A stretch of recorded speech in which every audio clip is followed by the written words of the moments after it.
Something's happening in the used car market right now, and it's hard to ignore. Dealerships are sitting on European cars that used to sell in days. Private sellers are dropping prices week after week, and buyers who once dreamed of owning these vehicles are walking away without a second thought. It's not about hatred, it's not about brand loyalty, it's about something much simpler and much more powerful. Cost. Real cost. The kind that shows up in your bank account every month, not just on the window sticker. In 2026, people are making a choice. They're choosing peace of mind over prestige. And if you're thinking about buying a car right now, what I'm about to share could save you thousands of dollars and countless headaches. Let's talk about why European cars are being left behind and what's really driving this shift. Here's what's different about 2026 compared to just a few years ago. The automotive landscape has shifted in ways that hit European car owners harder than anyone else. First, labor rates at independent shops have climbed past $150 per hour in most major cities. Dealerships, you're looking at $200 an hour or more. When a diagnostic check alone costs you $200 before they even touch a wrench, you start doing the math differently. Parts availability is another story entirely. Supply chains that were already stressed are now completely unpredictable. You might order a sensor or control module and wait 3 weeks, maybe 6. And unlike mass-market vehicles where aftermarket parts are plentiful and affordable, European cars often require original equipment parts. That means you're at the mercy of one supplier, one price, and one timeline. Insurance companies have caught on too. They've been paying out massive claims on European vehicles for electrical issues, advanced driver assistance system repairs, and collision work that requires recalibration of multiple expensive sensors. So they've adjusted premiums accordingly. In some cases, insuring a 5-year-old European sedan costs more than insuring a brand new mainstream vehicle. Then there's depreciation. European cars have always depreciated faster than their Japanese counterparts, but 2026 has taken that to another level. Buyers are scared. They know what ownership looks like 3 or 4 years down the road, and they're pricing that fear into their offers. A car that sold for $40,000 new might struggle to get $15,000 after just 5 years. That's not normal wear and tear. That's market rejection. All of this adds up to one thing: ownership stress.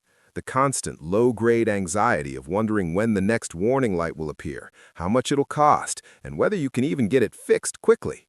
People are tired, and they're voting with their wallets. Let's get specific about where the money actually goes, because this is where things get eye-opening. There's a huge difference between maintenance and repairs, and European cars blur that line in expensive ways. Maintenance is predictable. Oil changes, brake pads, tires, you know it's coming, you budget for it, and you move on. Repairs are different. They're unexpected, they're urgent, and they're usually expensive. European cars are engineered with incredible precision. That precision comes with a cost. When a component fails, it's rarely a simple swap. It's often integrated into multiple systems. A failing water pump might require removing the front of the engine. A bad sensor might require reprogramming 3 different control modules. What should be a $300 fix becomes $1,500 because of how everything's connected. Electronics are the real killer. Modern European cars have more computing power than spacecraft from 20 years ago. That's impressive until something goes wrong. A glitchy infotainment system, a malfunctioning parking sensor, a camera that stops working. These aren't mechanical failures you can see and touch. They're software issues, wiring problems, or module failures that require specialized diagnostic equipment. And here's the thing, most independent shops can't properly diagnose these systems. They don't have the factory scan tools. They don't have access to the proprietary software. So you end up at the dealership, paying premium rates for what might be a relatively simple fix if you had the right equipment. Sensors are everywhere. Oxygen sensors, throttle position sensors, mass airflow sensors, camshaft position sensors, tire pressure sensors, rain sensors, ambient light sensors. Each one is expensive. Each one can fail. And when they do, your car goes into limp mode or refuses to start or throws a warning light that kills your resale value. Let's talk about what happens when the warranty expires. Most European manufacturers offer decent coverage for the first 3 or 4 years. Once that's gone, you're on your own. And the thing about European cars is they're often fine during the warranty period. It's right after that when things start to happen. A friend bought a popular European SUV. Beautiful vehicle, drives like a dream. At 60,000 miles, right after the warranty ended, the air suspension started failing. Not covered. $8,000 to replace all four corners. Then the navigation system stopped working. Not covered. $3,000 for a new head unit. Then a coolant leak from a plastic fitting that requires removing the intake manifold. $2,000. In 1 year, he spent $13,000 on repairs for a car worth maybe $25,000. That's the reality people are waking up to. Small issues become expensive quickly because of complexity. An oil leak on a simpler car might be a $50 gasket and 2 hours of labor.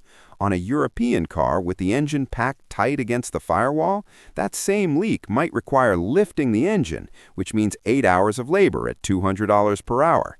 You're looking at $1,600 for what's essentially a rubber seal. Turbocharged engines are standard now on European vehicles. They're efficient and powerful, but they require premium fuel, more frequent oil changes with expensive synthetic oil, and they generate heat that stresses components. Turbo replacements run $3,000 to $5,000. Intercoolers crack, wastegates fail, blow-off valves stick. Each one is a specialized part with a specialized price. Transmissions are another headache. Dual-clutch transmissions are common in European cars. They shift fast and feel sporty, but they're finicky. They need software updates. They need clutch replacements that cost $4,000 to $6,000. And if the mechatronic unit fails, you're looking at potential transmission replacement costs in the $10,000 range. This isn't about hating engineering. It's about being honest about what ownership looks like when you're the one writing the checks. So why are people actually leaving European cars behind? It comes down to a fundamental shift in what buyers value. 10 years ago, driving a European car meant something. It signaled success, taste, and appreciation for performance and design. People were willing to pay extra, deal with some inconvenience because the prestige was worth it. That's changing. In 2026, people are burned out. They've lived through financial uncertainty. They've seen friends and family get crushed by unexpected repair bills. They've spent weekends at the dealership waiting for parts. They're done trading peace of mind for a badge. The math just doesn't work anymore. You can buy a well-equipped mainstream vehicle with better reliability, lower running costs, and comparable features for thousands less. Sure, it might not have the same brand cachet, but when you're not worrying about the next repair bill, that cachet starts to feel pretty hollow. Used car buyers especially are becoming more practical. They're doing their research, they're reading owner forums, they're talking to mechanics, and they're hearing the same stories over and over. Great cars when they work, expensive nightmares when they don't. There's also a growing awareness that reliability isn't boring anymore. It's smart. It's financially responsible. It means you can actually use your car without stress, take a road trip without worrying, park it overnight without wondering if it'll start in the morning. Image used to trump everything. Now, reliability matters more. You see it in online searches, in what people ask mechanics, in what sells quickly versus what sits on lots. The conversation has shifted from what looks good to what works long-term. People want to enjoy their cars, not manage them like a part-time job. European cars increasingly feel like a commitment rather than a convenience, and in a world where everyone's busy and stretched thin, that commitment is a deal-breaker. So where are these buyers going? What's filling the gap? There's a clear movement towards simpler, proven vehicles, not necessarily newer, not necessarily flashy, just reliable. Cars that have a track record of running 200,000 to 300,000 miles without drama. The Japanese reliability philosophy is winning right now, and it's not hard to see why. It's a different approach to engineering.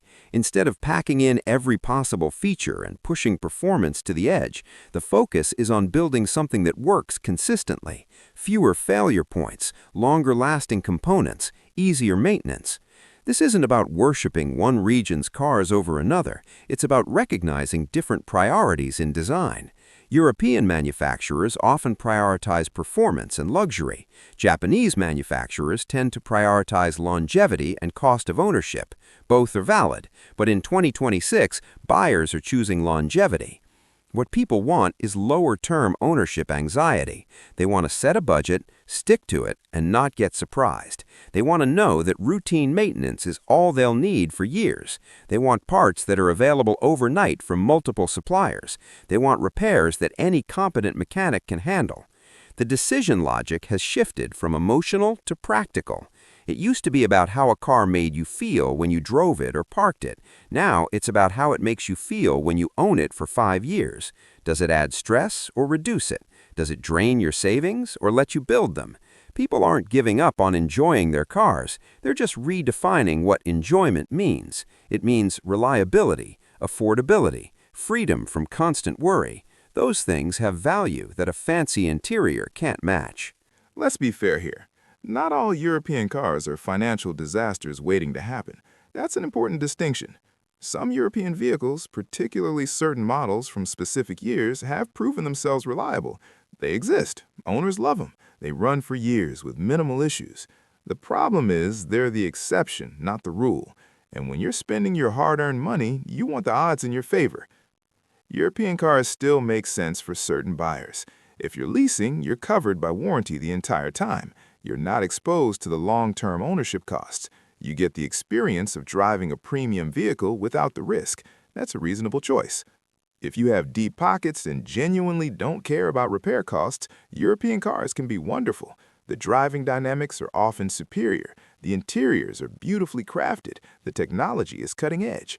If money isn't a concern and you value those things, go for it. If you're a car enthusiast who does your own work and has the tools and knowledge to maintain these vehicles properly, you can save enormous amounts of money. The parts cost what they cost, but you're not paying labor. You're not paying diagnostic fees. You can make European car ownership work on a budget if you have the skills. They're also reasonable if you're buying certified pre-owned with an extended warranty from a manufacturer that actually honors their coverage without fighting you on every claim. You get the protection you need during the highest risk years of ownership. The key is being honest about which category you fall into. Most buyers aren't in any of these categories. They're regular people who need a reliable car to get to work, take care of their family, and not cause financial stress. For them, European cars in 2026 are a risky bet.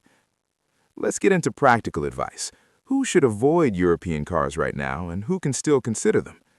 You should probably avoid European cars if you're on a tight budget. If an unexpected $3,000 repair would genuinely hurt your finances, you need maximum reliability. That means shopping elsewhere. The risk isn't worth it. If you're buying used and can't afford an extended warranty, walk away.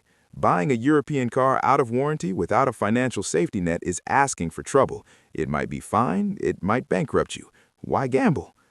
If you don't have a trusted independent mechanic who specializes in European vehicles, you're stuck with dealer pricing. That alone makes ownership prohibitively expensive for most people. Find the mechanic first, then consider the car. If you keep cars for a long time, European vehicles typically aren't your friend. The first 3 years might be great. Years 4 through 10 are where the pain lives. If your plan is to drive it into the ground, choose something proven to reach high mileage. On the flip side, you can still safely buy a European car if you're leasing or buying new with a plan to trade within the warranty period. You avoid the major risk window entirely. If you've got a solid emergency fund and accept that ownership might cost more, and you truly value the driving experience enough to pay for it, that's a conscious choice. Just go in with eyes open. If you're willing to do extensive research on specific model years, find the reliable outliers, get a pre-purchase inspection from a specialist, and buy an extended warranty, you can mitigate a lot of risk. It takes work, but it's possible. Here's what every buyer must ask before purchasing any European car. What does the ownership community say about this specific model and year? Not the marketing, not the reviews when it was new. What do actual owners say after 5 years? What's the average annual repair cost reported by owners? You can find this data. It exists. Use it. Is there a good independent specialist within reasonable driving distance? If not, you're stuck with dealer rates. Factor that in. Can you afford an extended warranty that actually covers the expensive stuff like electronics and transmission? If not, can you afford to self-insure with a dedicated repair fund of several $1,000s? What's the resale value trajectory? If it's dropping like a stone, you need to ask why. Other buyers know something. Listen to the market. The smartest thing you can do is think long-term, not emotionally. Emotion says that car looks amazing and I deserve something nice. Logic says I need reliable transportation that won't stress my finances.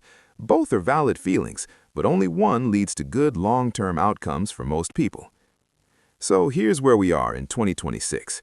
European cars are being ignored by a growing number of buyers because the cost reality has become impossible to ignore. It's not about the cars being bad. Many of them are brilliantly engineered. It's about the total ownership experience no longer making sense for regular people who just need dependable transportation. Rising repair costs, parts delays, insurance increases, and brutal depreciation have created a perfect storm. Buyers are responding by choosing vehicles that offer peace of mind over prestige. This isn't a trend. This is a fundamental shift in how people think about car ownership. They're tired of being surprised, tired of being stressed, tired of feeling like they made a mistake. The smarter approach is to buy based on what works, not what looks good on paper or in a parking lot. Follow the data, follow the long-term owner experiences, follow the logic. You don't need to follow trends. You need to make the right choice for your situation, your budget, and your life. If a European car truly fits your needs and you understand the costs, buy it and enjoy it. But if you're on the fence, if you're worried about money, if you value reliability above all else, there are better options out there. Options that'll serve you well for years without drama. The cost reality is clear. European cars in 2026 are expensive to own, stressful to maintain, and harder to justify than ever before. That's why people are walking away. And honestly, it's hard to blame them. Now, I want to hear from you. Have you owned a European car? Was it a great experience or did it turn into a money pit? Drop a comment and share your story, the good, the bad, and the expensive. Other buyers need to hear real experiences from real people. And if you found this helpful, if you appreciate honest, practical car buying advice that cuts through the hype, hit that subscribe button. I'm here to give you the truth about ownership costs, reliability, and making smart decisions with your money. I'll see you in the next one.